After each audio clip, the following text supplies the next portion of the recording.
Fantatra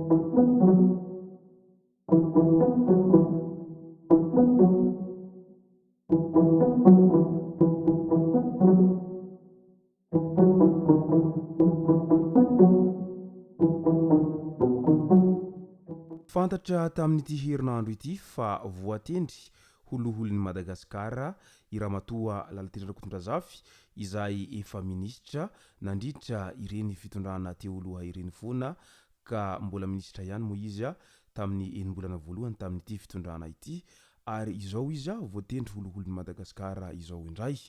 Midika ve izany fa tena olona ilaina tsy misy to azy i Ramatoa Lalatendrana Kotondrazafy sa ahoana ny fahitany tsirairay azy? Ka ny pitsopitsony mahakasika an'izay no fakafakaina amintsika atao anatin'ity vidéo ity ka manasa antsika rehetra anaraka an'ity vidéo ity hatramin'ny farany. Aza dino ny milaiky ny vidéo antsika ary tsarovy hatrany ny miabone amin'ny chaîne antsika mba ahafahanareo manaraka tsy tahapaka ny vidéo zay lefa nahita isan'andro. Tsy ampendrela moa isika fa avy hatrany tonga de vavany ndao ary.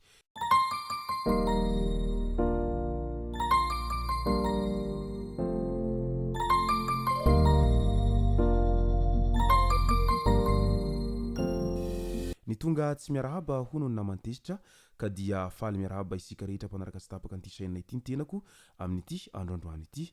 Arakin'izay efa natsiviko zay dia ny mahakasika ny fanendrena any Lalatendrana Kotondrazafy no tena iompanantsika atao anatin'ity vidéo ity. Fa milohan'izay dia andao aloha resantsika ireto tsara fantatra manaraka ireto. Rio Tinto tafiditra indrindra amin'ny fikajiana ny tontolo iainana sy ny fampihenana ny fandaniam-bola. Nanapa-kevitra ny orinasa Rio Tinto KMM fa hampiasa angova azoavaozina amin'ny rivotra. Tamin'ny volana aogositra 2024 no nanomboka ny asa fanamboarana. Taoriany nazahoan'ireo fahazoan-dalana samihafa sy ny fakana ny hevitry n'ireo mpiaramonina ny volana novambra 2024 araky ny fanazavan'izy ireo hatrany.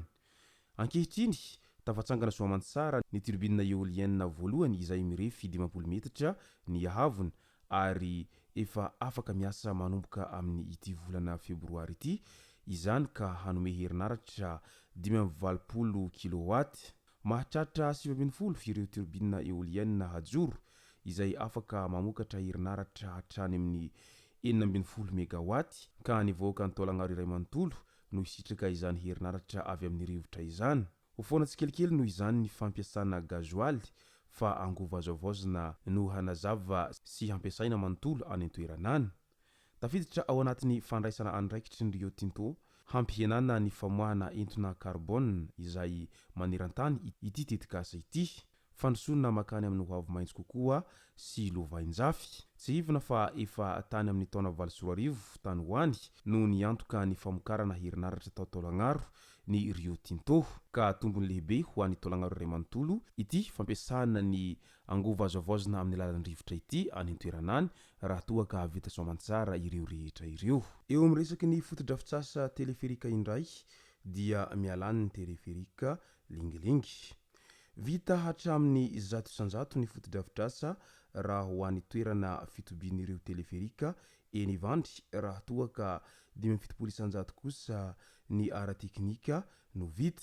Hiditra amin'ny andrana ara-teknika araky ny serasera-panjakana hatrany. Nambara fa fiara hatramin'ny 2,000 isa no hajanona tsy hiasa rehefa mandeha ny teleferika mba hampihenana ny embouteillage ao an-drenivohitra ao. Midika izany fa tsy nataon'ny fitondram-panjakana sakana mihitsiny ireo tsikera maro isan-karazany izay ataon'ny mpanositra amin'ny izao fahavitany teleferika izao ary tsy nataon'izy ireo sakana ihany koa izany na ihany koa hampihimotra izy ireo amin'izay vina efa napetrakin'izy ireo zay ka dia isaorana azy ireo hatrany mba miezaka manatratra sy manatanteraka an'izay vina efa nataon'izy ireo zay na dia mbola maro azy zany tsy vita tao anatin'ireo vina rehetra izay voalaza ireo. Eo amin'ny resaky ny fisarahampanambadiana indray ao an-drenivohitra ao manodidina ny 9 isan'andro ny taratasy izay fangatahana fisarahampanambadiana voarain'ny fitsarana ambaratonga voalohany Etsenosy manoloana an'izay resaka fisarahampanambadiana izay.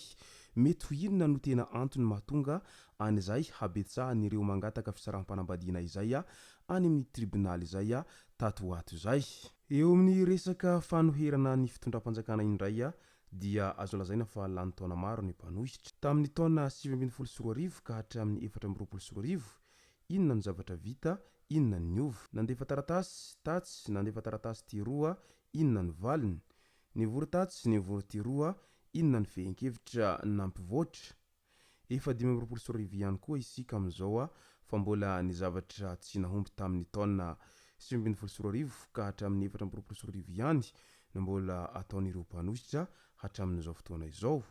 Miantehitra amin'olona sy stratégique efa hita fa tsy nahomby ary tsy ahomby mihitsy izy ireo manoloana ny zava-misy amin'izao ankehitriny izao araky ny fanambarana izay nataon'ireo ampomba ny fitondrana amin'izao ankehitriny izao satria miampanga sy milaza izy ireo fa tena tsy mahomby ny stratégique izay ampiasain'ireo mpanositra amin'izao fotoana izao. Andao amin'izay ho resahantsika no mahakasika ny ramatoa Lalatina Rakotondrazafy natao tamin'ny andro ny 7 febroary 2024 ny lanonana fametrahana samboady ny loholon'ny Madagasikara. Lalatina Rakotondrazafy izay vao nitendreny filohan'ny Repoblika tamin'ny andro ny 4 febroary 2024 teo ihany. Loholona mameno ny banga izy, efa minisitra ny serasera sy ny kolotsaina taloha sady minisitry ny fampianarana teknika sy fiofanana arakasa. Efa nirotsaka ho fidiana ho solombavam-bahoaka tany Faratsio ihany koa izy fa tsy lany ary izao no tendreny filoha ho loholona izao ndray. Midika izany fa tena ilaina i ramatoa Lalatina Rakotondrazafy ao anatin'ny ity fitondrana amin'izao fotoana izao ity satria na dia ny fitondrana efa 5 taona lasa izay nahitana fa tsy niala tao anatiny izay gouvernemanta izay mihitsiny i ramatoa Lalatina Rakotondrazafy ary mbola niporofony izy ireo izany tamin'ity fitondrana vaovao ity indray dia mbola tafiditra ao anatiny izay rehetra mandrafitra an'izay fitondram-panjakana izay ihany koa i ramatoa Lalatina Rakotondrazafy satria tena ilaina izy amin'ny izay tsaiky efa ananany sy ny fahaiza-manaony izay araky ny voalaza n'ireo mpomba ny fitondrana amin'izao fotoana izao hatrany. Etsankilan'izay anefa dia maro ny mitsikera sy mandefa resaka etsiro indrindraindrindra fa ireo mpanositra ny fitondrana izay mijoro amin'izao fotoana izao dia manakina mafy any ramatoa Lalatina Rakotondrazafy manoloana an'izao fanendrena azy vaovao izao indray satria tsy vitsy amin'ireo mpanositra no tena tsy mankasitraka ny zava-misy amin'izao ankehitriny izao ary ho ampangaina izy ireo hokatrano trano ny zava-misy amin'izao ankehitriny izao.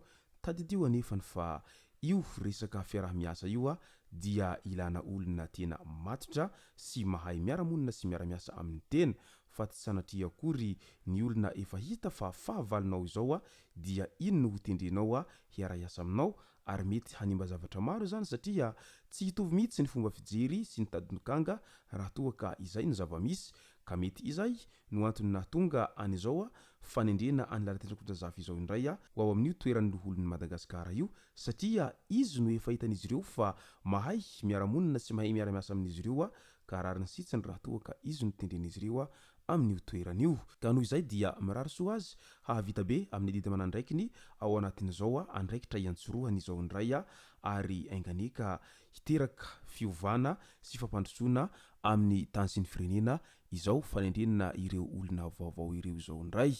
Izay sy zay moa no masaka azonarosy tao anatin'ity video ity tomboky lasy tomboky vavy misaotratsika rehetra nanaraka an'ity video ity hatramin'ny farany. Aza diny ny milaiky ny video antsika ary tsy arovatra ny miabony amin'ny chaîne antsika mba ahafahanareo manaraka tsy tapaka ny video zay lefa nahita isan'andro. Tomboky lasy tomboky vavy mankasitraka dia mirary soa.